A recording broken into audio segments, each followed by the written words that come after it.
I'm Daniel Corey, coming at you from DangerKatts Central, where we are kicking off Q2 of Makers, where I speak with artists who shape and make culture. This week it's episode 10. I am very happy to introduce to you America indie folk duo Ben Mabry and Brent Holloman, aka Beta Radio. Hey, Ben and Brent, how you guys doing? Hey, how's it going? All right, man, cool. So tell you a quick intro here for Beta Radio from their site bio. Wilmington, North Carolina indie folk duo Beta Radio artfully and carefully pieced together songs with an architect's attention to detail and a carpenter's work ethic. This handcrafted assembly shines through on the band's newly released EP, Afraid of Love, out now. Afraid of Love follows the band's acclaimed 2018 full-length release, Ancient Transition, at with magazine called Ancient Transition, a must-listen to for 2018, a powerful showing of what's to come for this artist to watch. The Wild Honey Pie remarked, "It sounds as if it should be playing during an important life moment, like seeing the Northern Lights for the first time or during a first kiss that took way long to occur." Rooted in vocal harmonies, acoustic and electric guitar, banjo, piano, lush vocal harmonies, Beta Radio's ethereal folk sound is a result of a decade-long collaboration between Ben Mabry and Brent Holloman. So without further ado, live from Wilmington, Ben and Brent of Beta Radio. How are you guys doing? How's the state of things there? Doing good. Things are well. We're recording this on the 28th of January, so we're kind of it feels like we're honing in on the end of what we've all been experiencing for the past year, I guess. Yeah. We've got vaccines on the way. Brighter days ahead, hopefully. Yeah, and so it seems like we're closing in on the end. Brent, we've been recording pretty much all of quarantine, and we were kind of doing our quarantine together essentially, and just coming in here and working, and so yeah, so it's good. Things are good. Yeah, cool, man. Yeah, so I guess I'm just going to jump right in because I have a question here that I start every interview with. So we're just going to get right to it here. Key question I ask all the guests on my show: what sort of art do you make, and what do you think is your role in shaping culture at large? Well, the first, okay, what sort of art do we make? Musical art? That's a tough question. Yeah, we're musicians, and we write and record pretty mellow songs. We've been doing more or less mellow with this most recent record. So the type of art we make is like folk music. And then the next question was, what was the next question about something like the impact, or what was the next question? Yeah. What's your role in shaping culture? Oh, golly. How do you guys affect the world out there? What do you think? What are you going for? What are we going for? Yeah. What I'm going for is absolute transcendence. Are we achieving that? Who's to say? But I think the goal for me would be to have people hear the music that we make and somehow have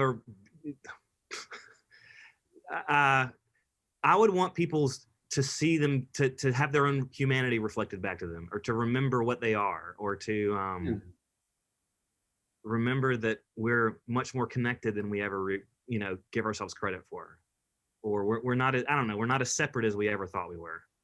I guess that's the message right now. Maybe, I don't know. Yeah, I mean, I get that from hearing your songs. How about you, Brent? What do you think? Say my ways, I guess. Ditto. What he said. How can we share that same goal? Music. Yeah. I just love creating like beautiful things and putting them out in the world. So hopefully it's seen as beauty and can be, enjoyed that way. Yeah, absolutely. No, I would say you guys are definitely making a difference in people's lives. I mean, that's why I wanted you on the show here. You've done it for me. So there you go. How did you first hear the music? I found you on Spotify. Yeah. Okay. Yeah. It just, it turned up. I think the first time I heard you guys, it was probably about when Colony of Bees came out. You started showing up on some lists. And so I was listening to Seven Sisters and Colony a lot. And yeah, so that's how I found you. Yeah. Oh, yeah. Spotify's been really great for us. We don't tour very often, especially not now. We did back in 2019, 2018. We were on the road for like 3 months that year, and that was kind of abnormal for us. Really? So I think, why am I even saying this? We don't tour a ton, but instead of touring, we've kind of realized this year that we're doing these like 6-week turnarounds with songs. So we would deliver a song to our label, and then we start working on another one. This rhythm is very different than anything we've ever done, but it's shown us that that we like being in the studio, maybe more than on the road right now, at least. And so I think we're kind of in a rhythm that we're in a we're sort of like in the Netflix rhythm where we're thinking about our songs not as like albums but like episodic TV. Right. Yeah. So there's always I mean, for us, we love recording, and so why would we do anything but record right now? So we're just delivering a new song every 6 weeks, sometimes 2 new songs. Oh, great, wonderful. Yeah, I know. I mean, I have a lot of. I live in LA, and so a lot of friends out here that are indie musicians, and yeah, they do that. They'll release a song at a time, and then eventually put it together into an album. Because they're like, man, you got to stretch it out, you know. You know. That's what we've been told. Yeah, it's time. You know, in 2020, you know, the name of the game was stretching it all out so that you're always like releasing content or something. Yeah. Very cool. So, what's the origin of the band name? You know what? Okay, so I'll give you. So the real story is that we just made it up one time. We were looking for a band name. Brent and I had been playing music forever, or not forever, but since high school, and then sort of halfway, almost to the end of college, we were just joking around about band names, and like the idea of Alpha Radio came around. We thought it was pretty cool, and then realized, what was it? Oh no, Gamma Radio. We were thinking the name Gamma Radio was a cool band name. It's like Incredible Hulk or what? What's that? Because like the Incredible Hulk and gamma radiation or what? Oh yeah. Well, big Hulk fans. Okay. If you're going there, I'll tell you a quick little story. Talking about radiation, like the Incredible Hulk. When I was in college, and I was in a psychology class, and Brent and I were in the throes of, you know, we were writing music, and I was really, you know, we were proud of it, and I was thinking, you know, I'm 20 years old or whatever, and I was thinking, what is a like what would be a band name that we like cut to someone's heart, you know, like what's gonna let someone know that we're here to like give them an emotional experience.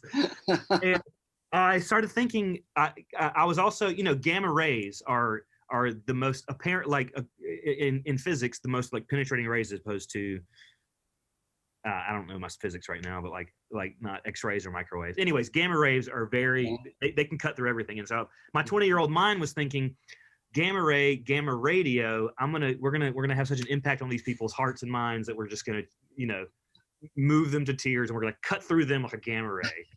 Wow. And then gamma radio, and it's this whole long dumb story. And I told Brent about it, and he liked it, and we looked up gamma.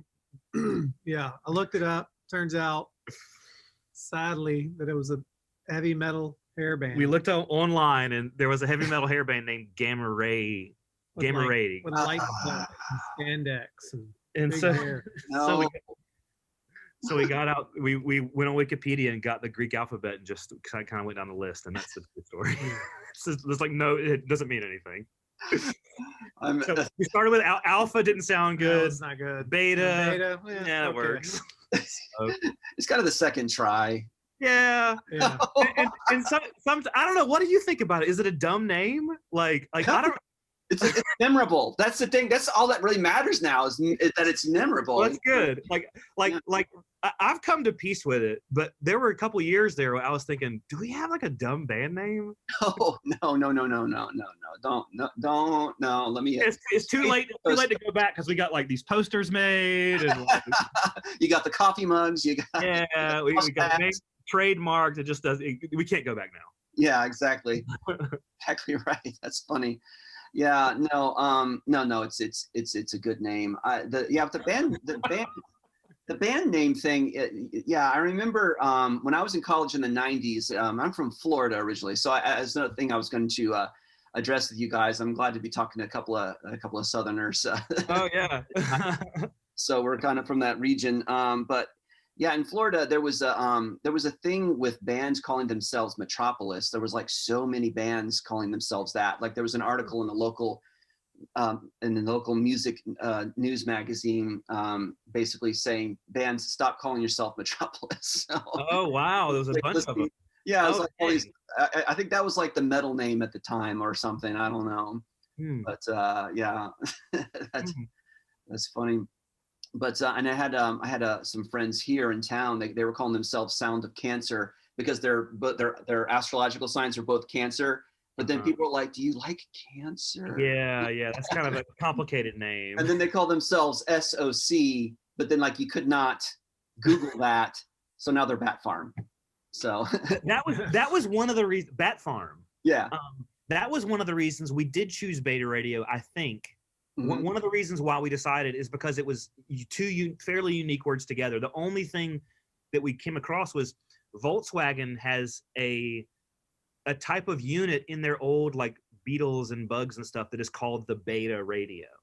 And so that's cool. So like anytime there's 2 or 3 Beta radios like in in awareness or whatever, and we're one of them. And then there's this a radio station. There's a radio station in Slovakia, I think, called Beta Radio. There's the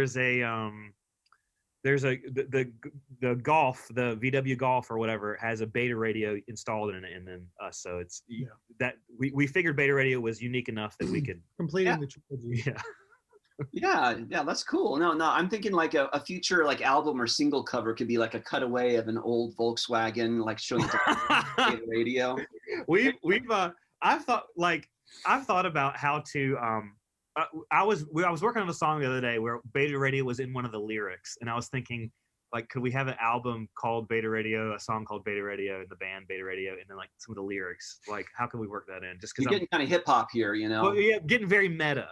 Yeah, Beta Radio is this. Beta Radio, rocks the club. You're getting a little hip hop with that. I think talking about yourselves in the songs. Yeah. Wilco did it. Yeah. Oh, did they? They did. Okay. All right. They said Wilco in one of their songs? They had Wilco the band, Wilco the album, and then Wilco the song. Oh, okay. All right. Well, yeah. Yeah, Peter Gabriel called his first 4 albums Peter Gabriel, Oh, that's right. What is the one, one of my favorite songs all time is his Salisbury Hill. Oh yeah, that's off of like 2 or 3 or something, or yes, that's on the first one. Oh, yeah. It is the one with the car on the front. Car and the rain. Yeah, dude. Oh my gosh, that song.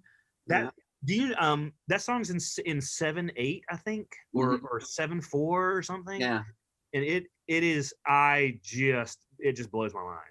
I got a whole list of like alternate time signature songs that we shared. Yeah, we dig that stuff. We dig kind of getting out of 4/4 and 3/4. And Salisbury Hill just rocks my world. Oh, very cool. I've actually talked to 2 Peter Gabriel producers. Recently. Oh, really? I recently talked to Steve Lillywhite, and he produced Melt PG3. Okay. And then I've interviewed a couple of times Daniel Lanois, of course, who produced So and Us. Mm-hmm. So, yeah, but until all of this happened, he was a LA resident. And I used to go see him play all the time. And I've actually had his bassist Jim on this show. Peter Gabriel's bassist? No, it's Daniel's bassist, Jim. Yeah, so Jim is Jim Wilson. He plays in Daniel's Heavy Sun band. He also has a band called Motor Sister with Scott Ian from Anthrax, and so I've had him on. Oh, dude. Okay, yeah. Yeah. That's cool. So, yeah. So, all right, cool, man. We're getting along great here. We got the Peter Gabriel thing happening. This is. Are you a metal fan? No, not really. Anthrax, so. No, not really. I mean, I appreciate it, you know, but I don't. I mostly listen to this music that sounds like you guys. So okay. Yeah, I listen to you and like Daniel Lanois and you know, stuff like that, and Peter Gabriel, and I'm a U2 fan and Sting and stuff like that. So. Oh yeah, sure. Yeah. So, but you know, I've been known to turn on the Def Leppard while driving in the car on the freeway here and there. Sure. Yeah, here and there. You do it too. You just won't admit it. So I was curious about like, what's your roles in the creative process? How do you guys work together when you piece together your songs? I don't think we have any really one given way of process. Tell them about how tell them about like normal, like how it's always different. Yeah. It's always different. Okay. We try to keep our process always different, just to keep the songs different. Yeah. Sounding different. So there's all different kinds of ways we start. Mm-hmm. Sometimes I'll have an acoustic idea or riff or something that I'll bring to him, and he'll sing to it, or he'll bring me a song that has, you know, lyrics and a melody and the guitar part, and we'll work on them together. Or we both do a lot of voice memos where we'll just do voice memos and then go through a couple of them just to see if anything grabs us. But really our consistent process is that we come in to the studio Monday through Friday from 12 to 5 and just work. It's wonderful you can do that. Yeah. And then we'll and then we both work from home too, so we'll I do the bulk of the lyric writing, and then so I'll do that from home. Brent does a lot of piano recording and writing at home. He'll do a lot of guitar work, writing at home, and then we kind of come together with what we've got, and then other times we'll shaping it. We'll hacking away at it. Yeah. We're working on a song right now that a lot of our songs are generally years old. That's kind of just our process. Like we'll start something and then we'll revisit it later. And one of the ones we're working on now is a couple years old, or a year or two old, and it's been building steam, or we've just been working on it on and off for a couple years. And the thing we're finding is that whenever we approach a song like this, the more layers and the more we add to it, the more dimension there is there, but also the more like bulk there is there. And so what we're finding in the process now is a lot more of, we kind of build these things up, these songs, get them really big.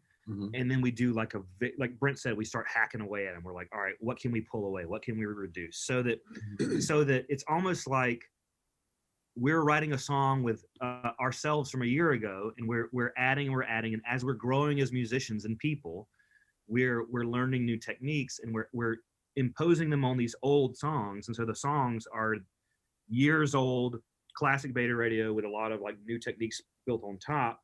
And then the final like piece of the puzzle is to just reduce. Would you say that's accurate? Yeah.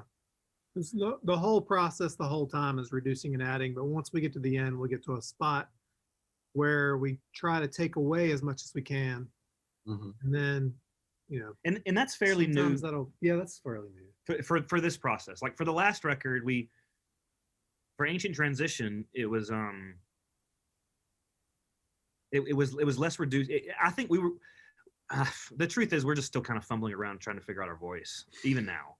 Yeah. I think so. Yeah. And so I think that one was, yeah, it just, I don't know. We were just doing the best we can. Mainly, You're doing great. mainly one of the things we've been really doing on this album is trying to put in as much stuff, like as many sounds that me and Ben love as possible. Oh yeah. So like the things that really make us excited. our one of our favorite records is Pet Sounds, the Beach Boys record. Yeah, okay. And Brian Wilson said that they called it, I think they called it Pet Sounds because that was his like favorite like pet sounds, you know, his favorite sounds. And what we've got a handful of sounds that we've been playing with on this record that we really dig. Like we got our start in like the real kind of stripped back folk world. And then after Colony of Bees, we kind of wanted to stretch out a little bit. And so we bought some synthesizers and some new instruments, and we've just fallen in love with different sounds. And they're all kind of finding their way on this record. Yeah. All right, cool. Yeah. I don't know. I think there was a point to what I was saying, but I don't really know what it was. No, we got it. There was a lot of good stuff in there. Don't worry. So, but no, I mean, because from listening to all your albums, because I consistently listen to everything across your catalog so far, and you always sound like the same artists, but like you evolve as we go. So you know what I mean. So I hear a consistency of style for sure, but. Yeah, when you get into Ancient Transition, and then with the Afraid of Love now, the new EP, it's like you say, there's kind of there's a bigger sound, but it's kind of like a dreamier type of sound that we're even getting. But at the root of it, it still sounds like, you got the guitar and the vocals that you have from the first two records. So, Yeah. So we keep trying to get away from the acoustic. It keeps coming back. Yeah, the song we're working on right now, we were both pumped about it or at least I was pumped about it because it didn't have any acoustic guitar. Yeah. And then we kind of start, like, sometimes we hit walls, and a lot of the times we know the solution, and it's usually an acoustic guitar. And we add it and we like it and we're like, dang it. We have tried so much. I have tried so much to like have less acoustic guitar in our world, and it just keeps coming back. But I think one thing we're doing more rhythm stuff. Like, that's one thing that we both are really into. I'm really into. Brent's really. Are you really into? Yeah. We're both really into. Is rhythm, and so we've been working a lot with like drummers we really dig. And yeah, so it's good. Things are good. Okay. Things are good. Yeah, Brent, I think he went to go get some water or something. Brent will be back. I'm confident. I hear you. He's right back. He's coming back. Right. Staying hydrated. Yeah, there you go. Well, I mean, with your band name being Beta Radio, having radio in there, that kind of throws back to kind of having acoustic instruments in there. Oh yeah, okay. I mean, we're talking about old technology with the radio, Yeah. We want the people on the FMs to appreciate it. So there you go. There you go. Actually going back to the band name thing, there was a lot of what I do, what I've been doing for some years now is I edit transcripts for broadcast news, and there was a NPR story probably about 12 years ago that came up, and they were talking about how companies have weird names now, like Squishy Frog, an investment firm called Squishy Frog or something like that. And it's because of all the website names have been taken up. It's almost like racehorses. Racehorses can't all have the same name. You know what I mean? Right. So, exactly. You're exactly right. This for the longest time, this is why I didn't want to name the band Beta Radio, is because you didn't expect to get website information. Okay. It's because we couldn't get betaradio.com. Yeah, we had for years we had We Are Beta Radio, and even before that, I was trying to think of other names we could name ourselves, because I thought to be legit you had to get the .com, and so we got We Are Beta Radio for years, and then how did it happen with the guy? We contacted the guy who owned it because he wasn't doing anything with it. We had contacted him a handful of times. Yeah. And I dug down deeper and got his other email addresses, and we tried them again.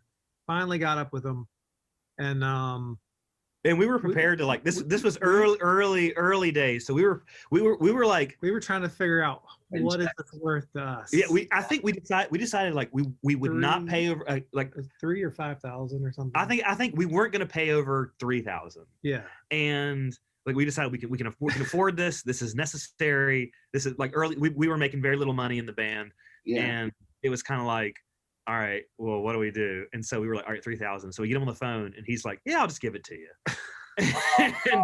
and so we're like, all right, cool. It turns out that he was like some like really not I don't know about bigwig at Apple, but he was some Apple guy who had all the money he needed. Nice. I'm so glad to hear that. So we sent him a bunch of merch instead. So that was cool. That is so cool. Yeah, it was very cool of him to give it to us because we were prepared to pay a bunch of money for it. Yeah. And there's good people in the world. There are. Yeah. Excellent. Just don't call yourselves Metropolis. Oh yeah, got it. I don't know. Never get that. Taken, probably. Never get that.com. Yeah, no kidding. Oh my gosh.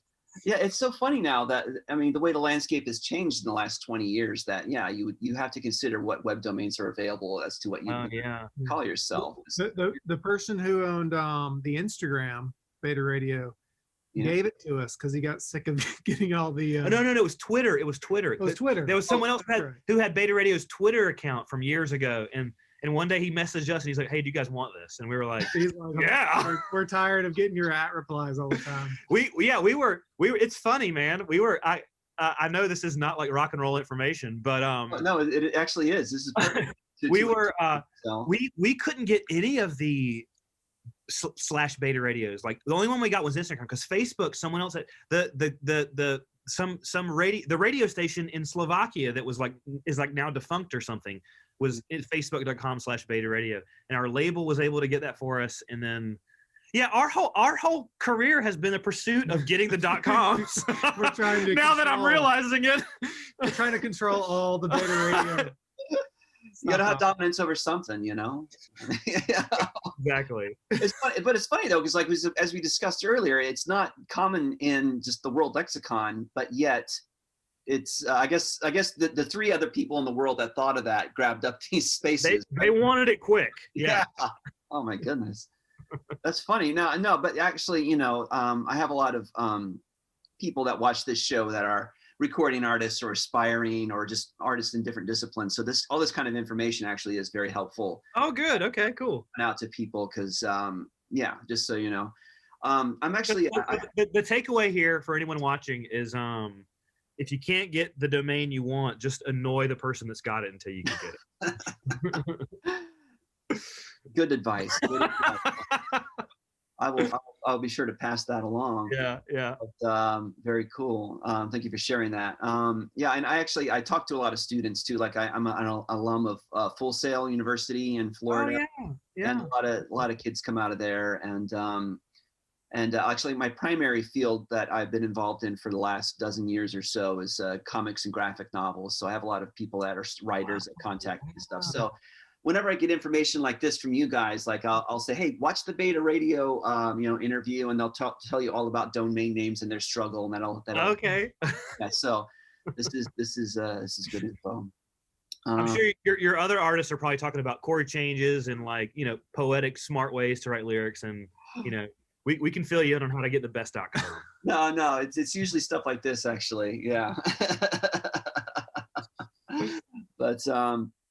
But yeah, so I want to talk a little bit about some of your albums. New EP, Afraid of Love, has recently been released, and we're going to talk about that in a moment. But I want to ask you a few questions about some of your previous albums. So Seven Sisters came out in 2010. Now that's your first record, right? Am I right about that?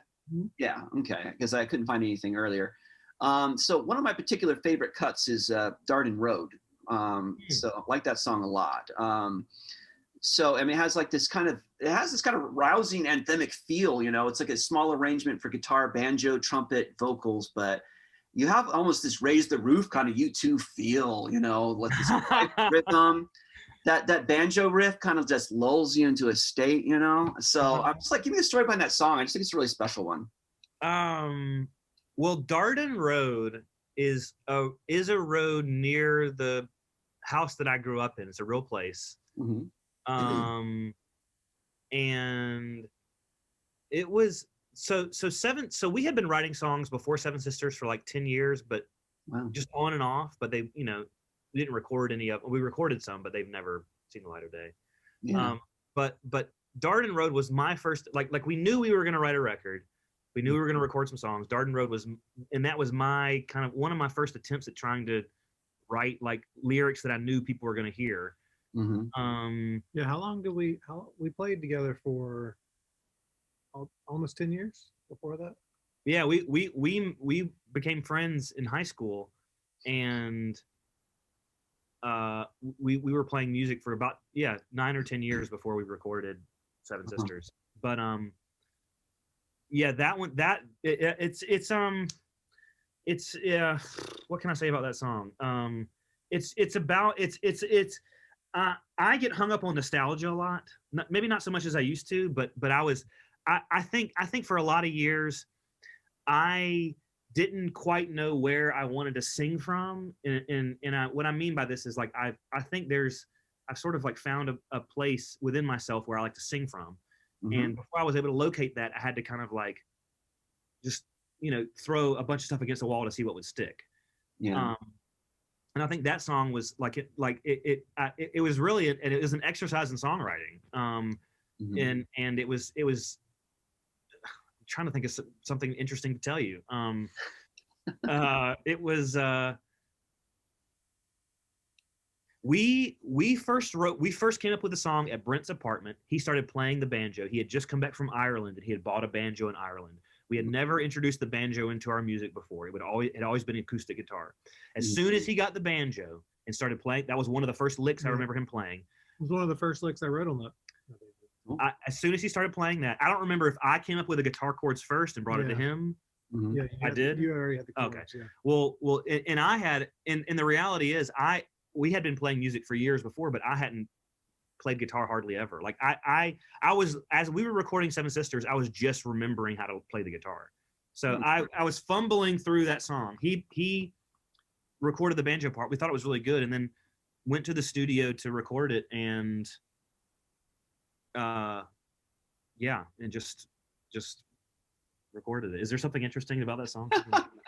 Well, what you said about nostalgia was the thing, though, because like I guess how I connect to that song is I sense that you're talking about an important place. Yeah. From your past or childhood. When I'm hearing it, you're talking about something happening on that, and it just makes me think of home.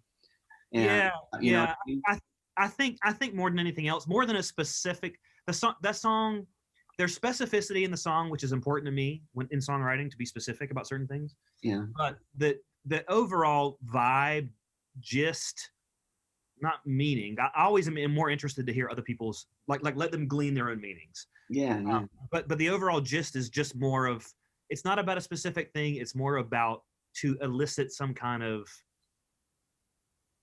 feeling of home, a homesickness. Just like I said, man, you did it. You did it. Yeah, mission accomplished. So. All right. Yeah. I guess somebody's asked, later.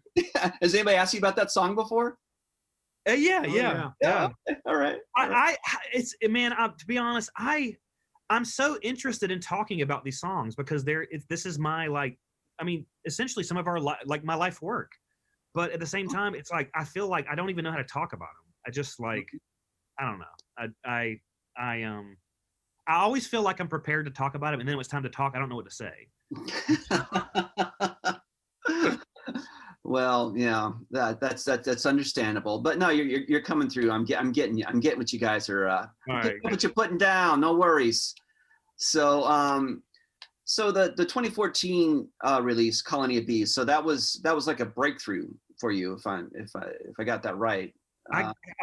What do you whenever you say breakthrough, what do you mean? Because I think it was too, but I'm not. I want to know your perspective on that. Well, I guess, I mean, that's when I found you, and so I it seems like that's when you were starting to kind of be all over the place, like on the streams. And stuff. Yeah. You know, was a one. Yeah, I think that's when people started really knowing you, and also like in your press kit, like it says how you got, you know, the attention from Huffington Post saying that the best 40 best albums of 2014. And so that's when you started getting like millions of streams, right? Yeah. That was what we were on a little tour. We had planned a house show tour, which is something we love doing. We'll do more of once the pandemic's over, I'm sure. House show. Yeah, we've done a lot of house shows. We prefer house shows more than venue shows, because if you go to somebody's house and play in their living room. Yeah. You want to come to my place? I mean, we have an apartment. It's kind of small, but you know. we do. I mean, it's a standard thing for us now. Like we've not done it in a few years, but before we had an agent and before we had a manager and all that, we would plan them ourselves. And since then, we've been doing more recording and more like venue, like club shows. And then the pandemic happened, so we're not doing any of that. Yeah. But we would do house shows. Yeah, we would go to house to house. We have this thing on our website that says, hey, if you want to sign up for a house show, sign up. And then we have a database of people's names and email addresses and all this information. And then whenever we're ready to do it, we'll pull up the spreadsheet and see where people are and see if we can string a show together. And so we'll do like little 2-week runs. And so at the time of Colony of Bees, we were on the first like little 2-week run we had ever done. And while we were out on the road, we had just released Colony of Bees. We have a very loud air conditioner. Okay. We had just released Colony of Bees, and the song On the Frame started doing really well on Spotify and the streaming services. We had a presence on Pandora before that with Either Way, but yeah, Spotify, like On the Frame started doing well, and then a couple other songs, and then it kind of like, we didn't have a label or a manager or anything, so it it was like a grassroots thing, sort of like found an audience. Spotify, we love the people at Spotify, because if it wasn't for them, no one would have ever heard it to the scale that they have. So it's been very good for us. Yeah, that's good. That's cool. I was going to ask you about that because I know people have strong feelings about Spotify one way or the other, but it seems to have, because there's always this thing of exposure versus revenue. Yeah. When it comes to streaming, but it seems to you guys, having that excess of exposure has really worked out. So you were able to make it work. Am I right about that? Yeah. I think the thing you're saying is a real thing. It's real. You know, artists need to be paid, and in the current climate, unless you have a big break like we did, it's going to be hard to get paid, and so that's a problem that needs to be resolved. And I don't know what the answer is, but I think with the advent of, you know, starting with Napster and then Spotify and all the things, it's been huge for the independent artist to get their voice out. And if they're lucky, like us, there is some heat behind your songs that is pushing them out, and they're being heard. A lot of it because of, you know, the algorithm, and then the tastemakers at Spotify, and just people will like hear you, believe in you. But there's all these other people that don't get that same opportunity, and that have music that's just as good. And so it's kind of like, I don't know what the answer is to that, but it's like I think complex. Yeah, it's complicated. Yeah. But fortunately, we're very fortunate. Yeah. No, you guys have kind of really risen above, and that's good. I think in terms of like in my industry in comics, you know, there's a service called Comixology that ended up getting bought by Amazon about 10 years ago, and it's kind of the Spotify for comics reading, sort of. You know, it's anybody can get. If you have a decent book, you can get on there. You know, it's just a matter of how well promoted are you going to get. The revenues are pretty good too, because but yeah, the revenues are pretty good, but the matter is you have to put a lot into promotion or to move anything if you're not with a major publisher. But like I did my first book there, and then our second book came out with Image Comics. I did this book called Moriarty with my friend Anthony Diachudue is an artist, lives down the street from me. But so we ended up getting picked up by Image, and that was really nice. At the time, there was a book that had just come out a couple of years before called The Walking Dead. And like, that was the thing where, yeah, that ended up like becoming the identity of that company. But that book, like nobody knows, well, I'm sure they have an idea, but that one, it just happened, This is like in indie comics, you sell like pretty well in your first issue. And then after that, the other issues, down, until you get to number 10, you got to stop because you're not making money. But like with Walking Dead, the sales just kept getting bigger and bigger and bigger. There was something about that people were connecting to. And like, I don't, it just was placed just right. So I guess you guys are kind of like the Walking Dead of the Americana indie folks. We have a TV show coming out. Yeah, there you go. Beta Radio TV. Oh, yeah, Beta TV. There you go. Actually, here's a little tidbit. But neither Brent or I do a lot with social media historically. Yeah. But we have just hired a guy to help us out with it. Mm-hmm. And so now instead of posting on Instagram and all that, like we just send him the content and let him post. And it's very nice because like you talk about Beta Radio TV, and I don't think there's going to be a Beta Radio TV show, but we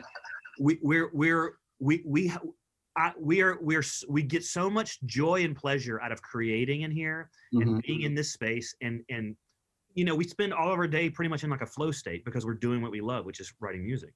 Yeah. And so since quarantine began and since we've been like buckled down in here and just zoned in day after day, there has been this deeper sense of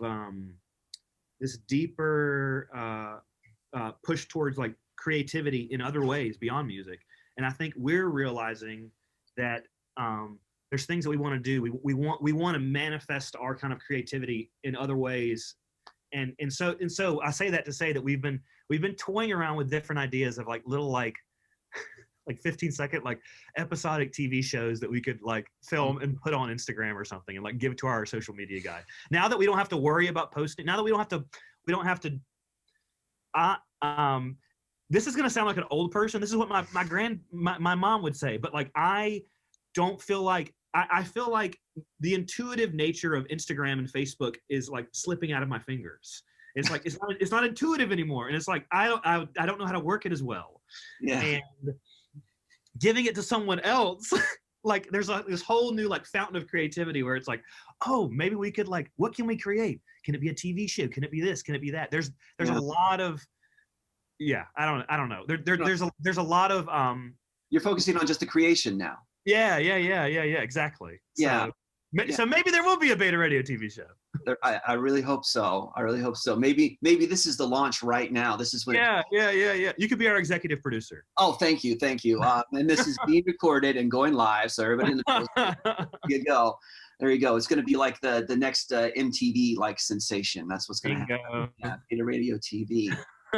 Great. It's like how many archaic forms of media can we fit into one? That's it. We're working on. Here we go. We've got an old reel-to-reel right over there. See that thing? That's nice. Like the next, We're gonna cut our next record to 8-track. Oh, sweet. Oh, neat. Oh man, I remember 8 tracks. Holy cow. But another one of my passions is photography, and this year I vowed I'm gonna concentrate more on analog photography, and I'm gonna learn how to make prints and all that. So I've been doing the digital thing for a while, and I'm like, this is nice, but I feel like I'm not doing it. I'm not doing it right. I need to go back to the bigger bones and learn how to actually develop film and all that sort of thing. Oh, that is interesting. Yeah, there's something to guys. What's that? Are you gonna have a dark room? I have a bathroom right back there with a window that I can. Whatever it takes, man. That's great. I told my wife, I'm like, I'm going to develop pictures in the tub, and she's like, really? Okay. I have lots of ideas that I throw around a lot.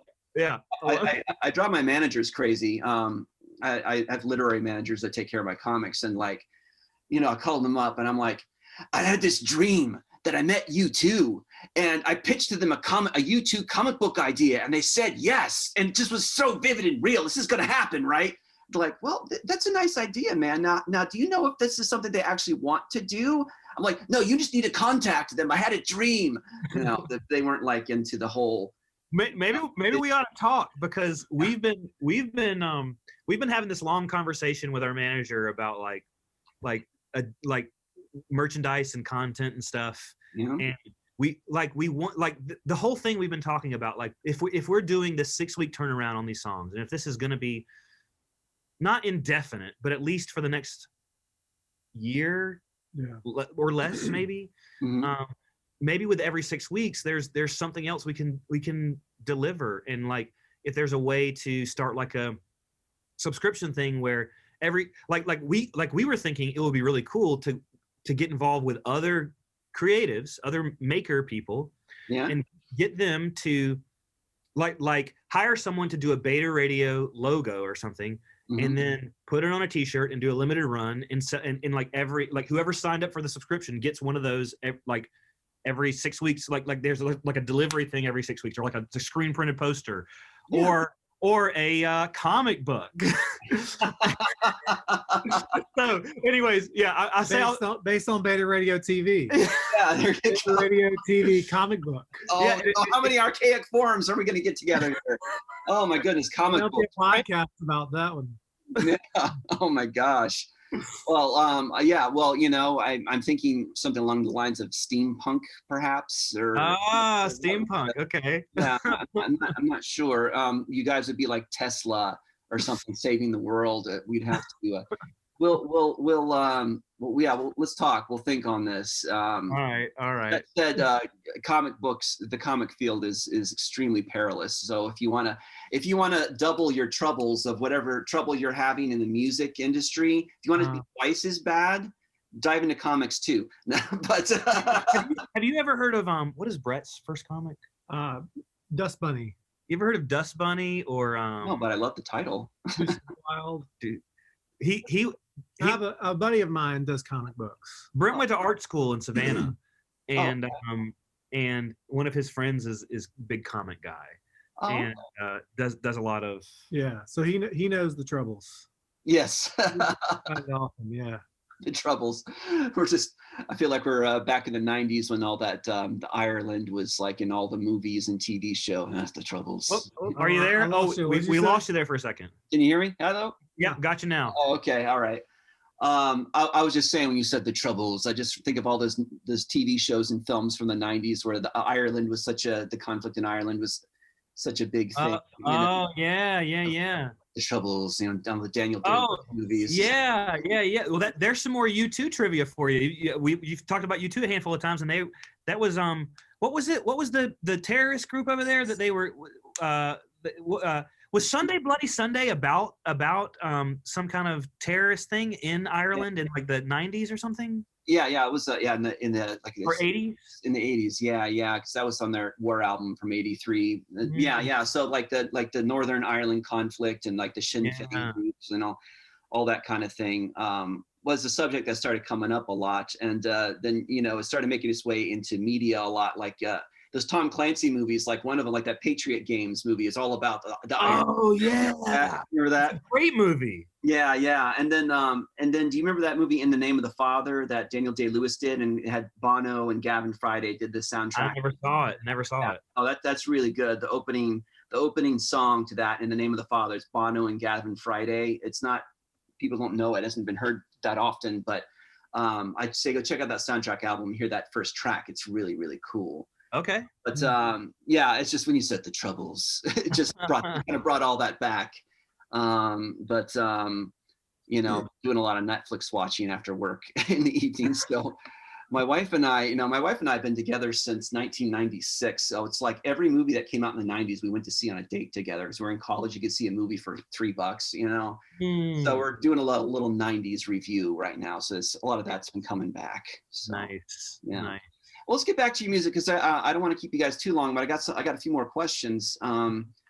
Ancient Transition is kind of like the next album from, you know, the chronology that we're going through here. You know, it's a special album. I'm a huge fan of it. You know, I first found it, like a lot of people, when I heard Our Remains on a Spotify playlist. Now, all of your work, but particularly this album, and you said this in the beginning, which I loved hearing this. I think of the tradition of transcendentalism, you know, something akin to Walt Whitman. And when I asked you guys what you wanted to do, you're like, you wanted to transcend. I'm like, yes, we're connecting on this here. I'm understanding what they're doing here. But like when you write a song like all at once, I saw it all. You're tackling something that's, you know, you're looking beyond the physical realm. Yeah. You know what? I dig that you reference that song, because that's one of my favorite ones on that record. And yeah, me too. I don't think one. I mean, yeah, it's just not a fan favorite. So really interesting. But yeah, that one you've done. So yeah. What's that now? It's one of my overall favorites that you've done. So cool. Thank you. Yeah, that I think that one. That one. Yeah, Transcendence.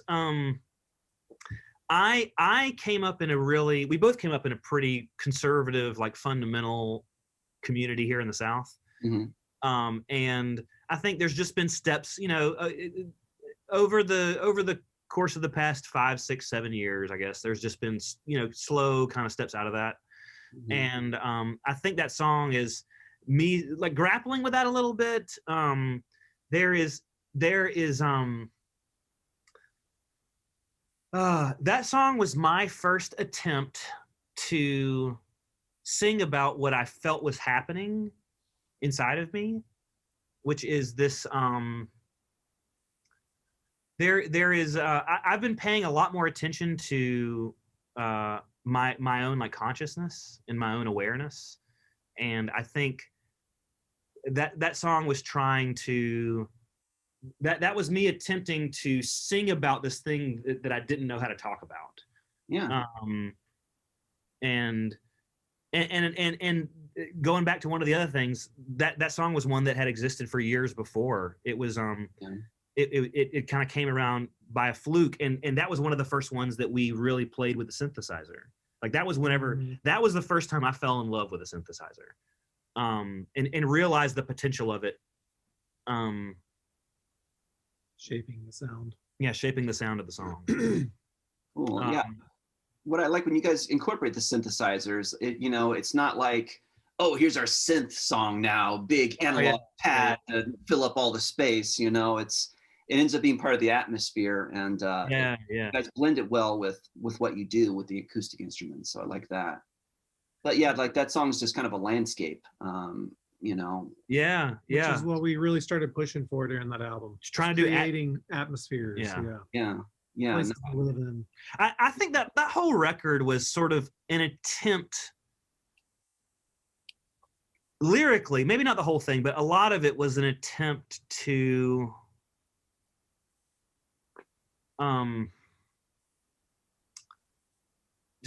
sing about this sort of like transformation, this thing, because, you know, growing up in a very religious community, the thing that we keep hearing about over and over and over is being born again. Mm-hmm. And I think it felt like, see, this is something I'm not even sure how to talk about yet, because I'm just experiencing it, but it felt like there was some kind of like beginning of a release in that record of like old ideologies that's continued more now, and that I've gotten like more bold about singing about. Mm-hmm. Because to me that stuff's scary. It's scary to like step out of a framework that you've existed in and not knowing where you're going to land. Mm-hmm. But there is the reason transformation, even the reason transformation is so important to our songs, I think, is because it feels like the only way. Dude, I get so existential. Yeah. I kind of figured. Dude, it feels like our only hope. I feel like conscious awareness is our only hope as a species. I feel like we're gonna kill ourselves if we can't learn to like think differently and tap into the love that we have for each other, and we just are blind. Mm-hmm. Yeah. Well, that kind of says it right there. Yeah, yeah. So if you're worried that you're not communicating clearly, worry no more. So. Okay, cool. Job done. Also, I have like bad OCD, so I'll get these OCD loops, and I never know if I've explained myself well enough. So. It's all good, man. It's all good. You know, I mean, it's what I do on the show is I talk to artists, and this is usually how the conversation goes. Yeah, just diversion after diversion. Yeah, so kind of flow. But like when people watch, you know, I'm like, you know, sometimes I'll do a great interview, but then I'm like, I don't know if anybody's going to follow this because we're just kind of on this stream. But then everybody watches it, and hey, that was a really cool interview. Yeah, you know, so there's something that more of the experience that people are getting. That it's not just the, you know, oh, I'm communicating these ideas so clearly. You know what I mean? There's. This is what I'm learning is like sometimes ideas don't communicate, and you just have to. At a certain point, you just have to live your life and let someone else experience your experience through you. And I know that doesn't make any sense, but no, it does. You know, yeah.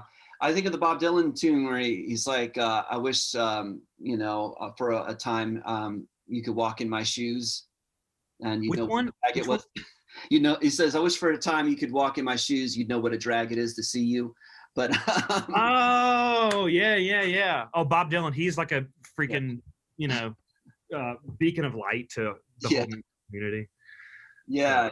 So, but I definitely think you guys are in that line of songwriting for sure. Oh, thanks. Thank you. Absolutely. I was going to ask you about another song from that album. And Everyone Around, you say, lost in Santa Monica, you found everything you adore here with everyone around. So you guys spent some time here on the West Coast? Yeah, a little bit. Yeah, we did a tour, and I mean we did a West Coast tour. We've done a couple. Did some went to San Diego, LA, just you know, San Francisco, all the places in California, and spent some time in Santa Monica. Actually, the reference to Santa Monica there is a loose one. It doesn't. It's sometimes I make references in songs to things just because I like the way words sound together. Sure, yeah. And to me, it just felt appropriate to have Santa Monica right there. There's no particular reason why. Yeah, the syllables fit nicely, but we must have. But there was a nice memory of Santa Monica. Yeah. We're definitely dig the West Coast. Oh yeah. I think if I moved anywhere, it would be somewhere on the West Coast. Anywhere on the West Coast. Oh, excellent. Okay. Yeah. Yeah. We've been here going on 19 years. Having moved from Florida, and you know, I love it here during when the city's alive, when we're able to go out. There's just so much to do. It's crazy, but the scene is, but it's expensive to live here, you know. And I know the musicians that I know who live here. It's, you know, it's tough. It's probably one of the reasons why we're able to make it work is because we live on the East Coast. Yeah, I mean, it seems like, because I know, like, as you're telling me, like, you guys have a regular work schedule, you know, kind of a daily 9 to 5, Monday through Friday, making music, and like, I don't know anybody that can do that out here, you know. Yeah, it's so much hustle that has to happen so people can just pay their rent for their apartments and stuff, you know. Yeah. No, but you guys are well placed for doing what you do, for sure. So your latest release now. So finally, an hour in, we're going to get to the nitty gritty of the new thing that we're promoting here. So you know, Afraid of Love. So it's a 4-song EP, and I'd like to just we can walk through it and talk through some of these songs. And I said I don't want to keep you guys too long, but I know we want to talk about the new album here. You know, we're starting with a beautiful instrumental piece titled "There's Something I Want to Say," which seems to serve as a prelude to the album's title cut. Talk a little about that. How did that piece develop? On this album, we have been talking a lot about linking the songs together through transitions and what was that? I was gonna say tell them about it. Every album before this, we always wanted to link together. Yeah, we've always wanted to be a stream, like a theme. A theme, yeah. Concept album? What's that? Kind of a concept album? Loosely. Yeah. And this record was the first time we decided we weren't going to do that because it was too much work and we were tired of it. Yeah. So we did. We're album guys. Everything we've done so far before this album has been releasing albums. Like before we got into the rhythm of releasing singles, which we never wanted to do. Yeah. We thought that we had to have a group of songs all work together. And we kind of let that go on the process of writing these songs, and just said it'll be nice to just work on a single at a time. And this was back right before the pandemic. Back in we just end of last year, early this year. We knew 1920. We had a group of songs that we knew, okay, this is roughly the shape of the album. We kind of know what it's going to look like. We don't really know fully, but at least we have a blurry vision of what it could be. And as we finished the songs, we realized, like, you know, the more we did, the more we realized we have a theme here. Like there's something here. And we thought, gosh, could we push that even more to really like feel like this album is meant to be all together, and that we're telling a story, and that there's just a continuity throughout the whole album. And so we decided to start we want to, at the very end, make sure all the songs link together somehow. It's not everyone, but we want it to feel like it flows. And so that was one of the we had just finished Afraid of Love. Way of Love? Afraid of Love. Oh. We had just finished Afraid of Love, and we the song, and we decided like we started playing around with some of the parts inside that song. So we were listening to it, and we found that we pulled some like violin stems and some horn stems and put them in a new playlist. And started riffing with it. And we're trying to figure out, this is such a beautiful part. And Afraid of Love was already mixed, mastered, and done. So Afraid of Love was done, and then we were listening to the violins, and we realized there's something here we could pull from. And so we just kind of started playing around with it, and we found a guitar part that we liked, and just tried to make a beautiful introduction to the song, because we liked the song so much that we wanted it to extend it somehow. Give it an intro.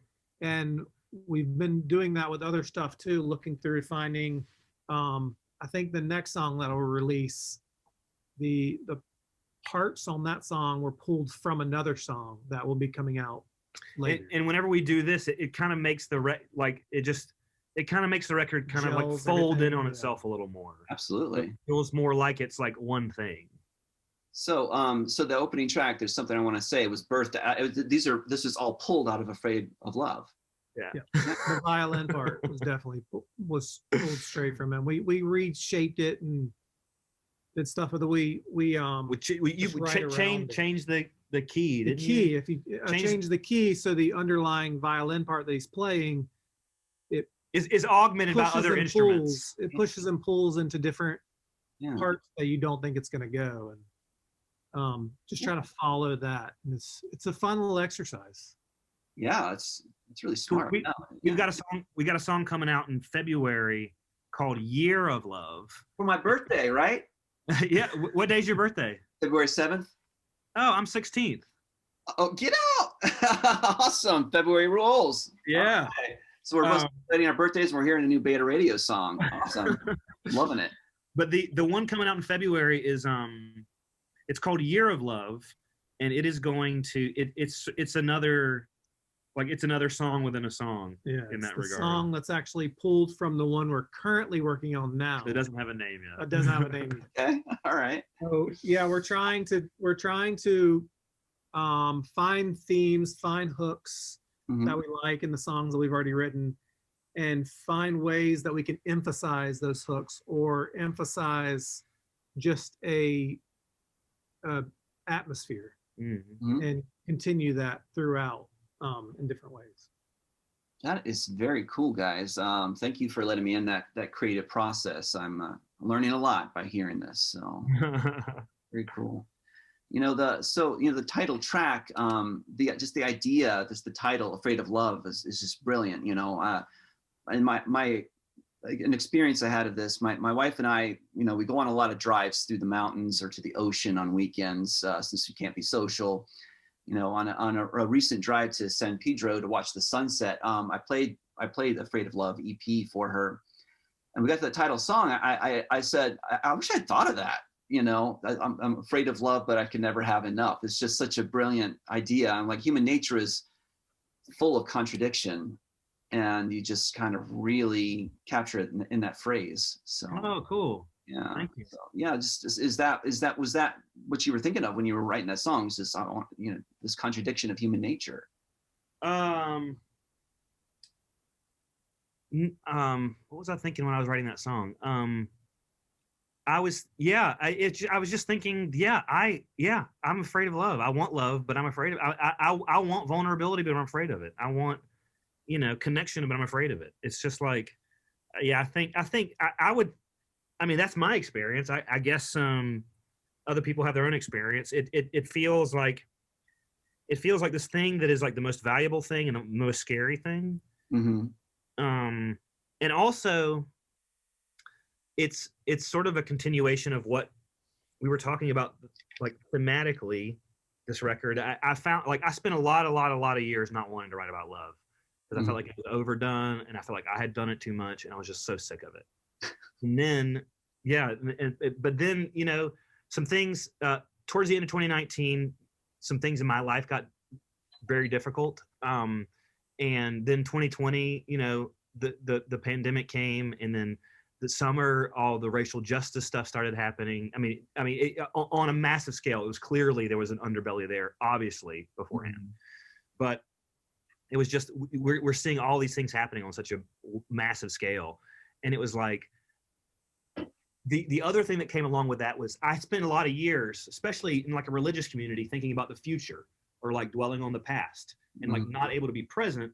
And so now I'm spending the first like full year of my life really being more present than I ever have been. And so the songs are not about, they're not about like these concepts, and they're not about like these faraway things. They're about my life right in front of me. And right now it feels like the only thing that matters is love. And so despite my best efforts, it's all I'm singing about. And if I'm going to do that, then it just feels like, I don't know how to sing about it and not talk about being afraid of it. So,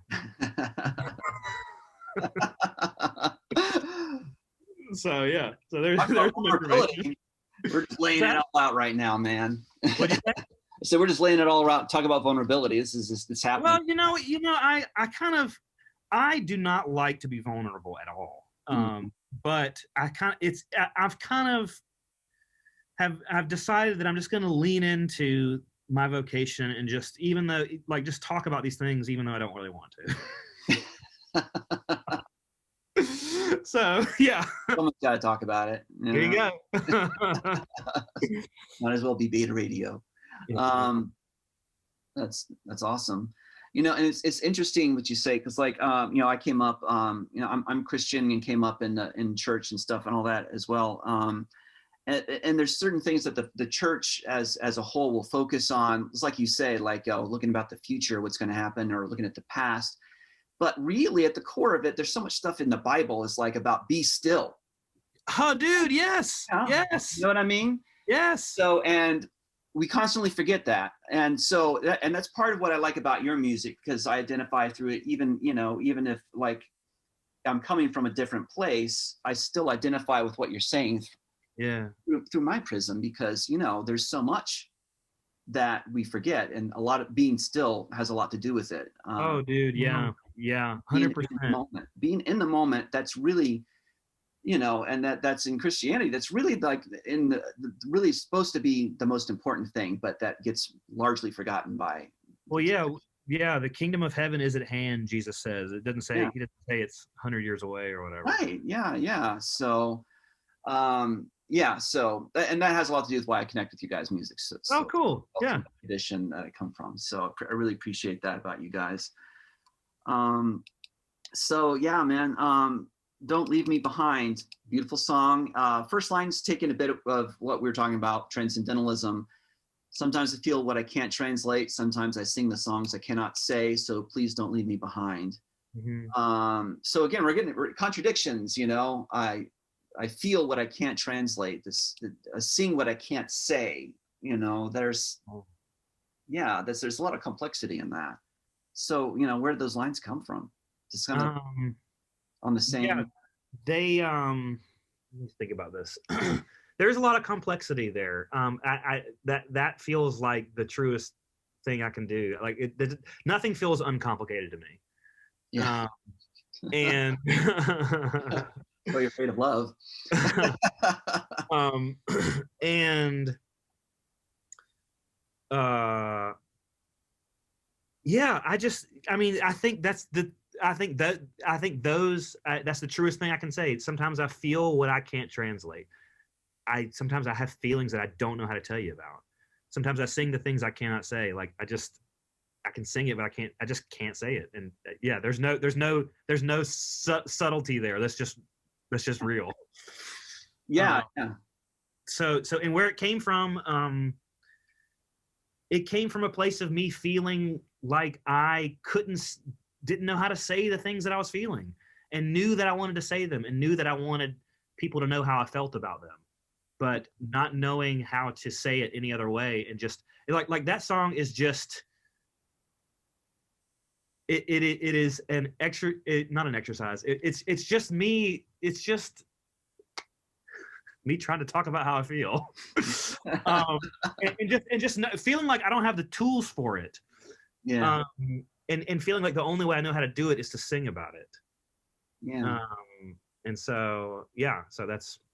Well, none of us really have the tools to go there and talk about it in such a literal way that we can just say, you know. Yeah, exactly. You know? And I think in a more open, aware society world, where people are, I think there's room for.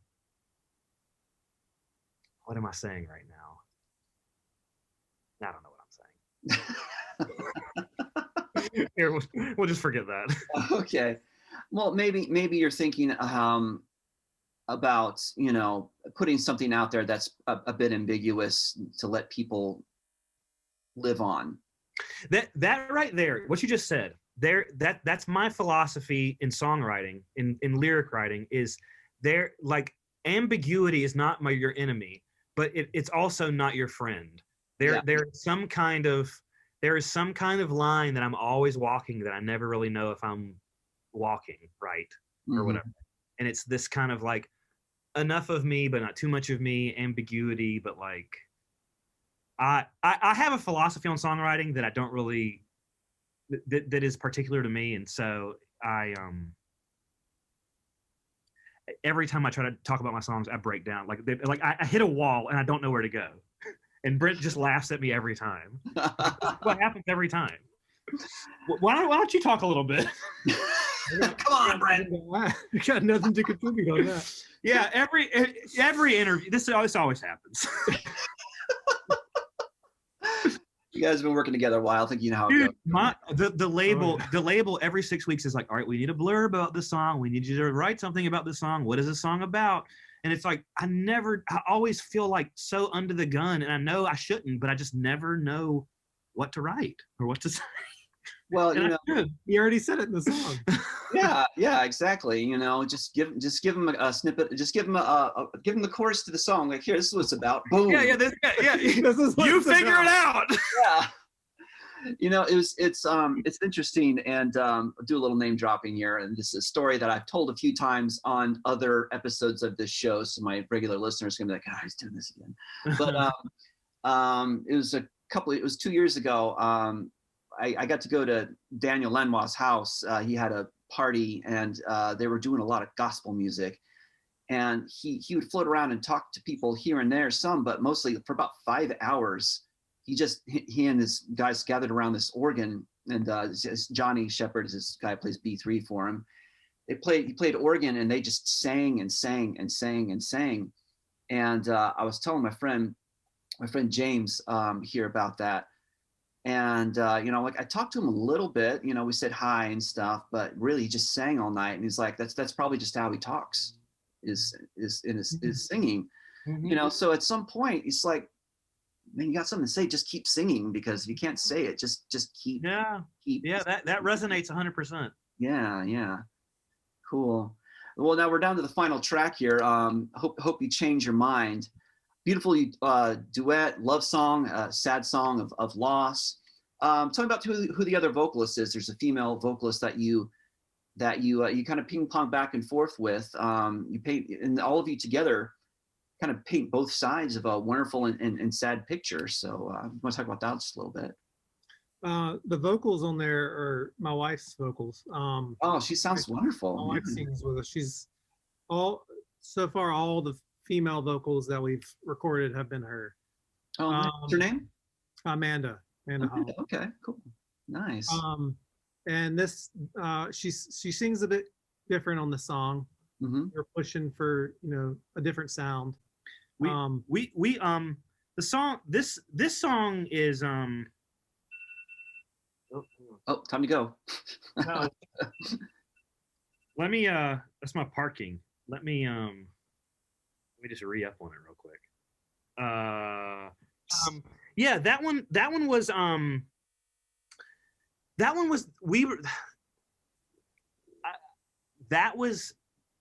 song was a project. It didn't come as naturally as some of the others came. I somewhere early on decided I wanted to write a duet. Never done it before. And it was that song was less I don't want to like talk down on it or anything, but it was less like an artistic endeavor and more of just like can we do this? To see if, because we had never done it, and I wanted to try it and just see if we could make it make sense. And then Amanda does a lot of, she's always like the third part. If there's like Brent said, if there's a female vocal, she's the third part in there with us. But she came in and recorded her parts, and yeah, that one, you kind of, whenever we're not stepping out of our comfort zone, or whenever we're doing what we know we can do, we kind of like know where we should tread, as it were. But in that song, it was like we were stepping out in this new space, and it was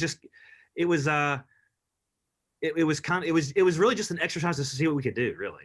Yeah. But it was it turned out all right. So maybe we'll do another one. Well, I think it sounds like though you did, but you're being a little experimental. You imposed some parameters on yourself. Yeah, parameters for sure. And that's always good in art. Yeah. And something about this song, I'll say, that because I love the interplay of the two voices, kind of talking back and forth to each other and then coming together. Most of the time, I dislike songs where a male and a female vocal are talking back at each other, and a lot of times it's kind of done in these like endless love kind of type of giant ballads that are very syrupy, and it's often not good. But when it's done well, it's done like this. Cool. You guys did thank you. Beautiful job with the song. So thank you. Yeah, absolutely. Just one other thing about "Don't Leave Me Behind" that I wanted to toss out there for everybody. That was how I got you guys, I think. What happened? I had done a photo shoot with my friend Alex. I talked about Bat Farm earlier. She's the singer and guitarist from Bat Farm. I'd done a photo shoot with her, and I was posting the stuff on Instagram and whatnot. I posted an Instagram story, and I you can post the photo, and you can kind of tag a song along with the song. Will play for 15 seconds while you look at the photo, and I tagged "Don't Leave Me Behind" with that photo. And you guys reposted it. And that's how I got you. I have them. You know, I won't do that voice again. But no, I was like, come on my show. I was just really grateful that you guys came on today. I was very surprised. Oh, dude, thanks for having us. Yeah. Yeah, no, absolutely. But last thing I wanted to just to bring up here. Close out, I'm going to give you a challenge. Since you guys are makers, I want to give you a special challenge. You know, if you come up sometime in the next few days, the next few weeks, you come up with something unique, special snippet of audio or video or a photograph, you know, that you want to share with the makers audience, send it over and I'll feature it on my site, on my media as a makers moment with Beta Radio. Okay. So just keep that in mind. And I know it came up a little earlier about collaborating. So if you guys wanted to, you know, think about comics or, you know, like doing something with some of my photographs against your music or something like that, I'm totally down for that because that would be a lot of fun. That we All right. Cool. Thank you. Together. So you guys could just do what you do and I'll contribute and we'll see, you know, we'll see what happens. But I would love to, I just want to invite you guys to participate in some makers moments here. Oh, dude, thank you. At Central. So, but so yeah, man, I've kept you guys a long time, so I'm gonna go ahead and let you go. We're gonna wrap up now. Although I feel like I could keep talking because we just have it's been fun and I've been learning a lot talking to you guys. So, but you guys have really embodied the you just embody the spirit of what is makers here. You know, because like, you know, I talk to mostly musicians, but you know, I want to take in all types of thought and all types of art and media here. And we've just kind of, I feel like we've spanned the heavens here talking about consciousness and whatnot and your process. And it's been a great show. So thank you guys so much. And so you got a new song coming out in February and it's called? Year of Love. Year of Love. Okay. And we can find you at these hard sought after domains. Yeah. Radio.com and find you on the Instagram, Beta Radio, and Twitter. And so I'll implore everybody to go follow you guys there, follow you on, subscribe to you on YouTube and all that. So Ben and Brent, thank you so much. It's been great. And yeah, be in touch, okay? Oh, dude, thank you so much. We appreciate you having us. And let's do it again. Absolutely. All right, man. You guys take care. All right, you too. All right.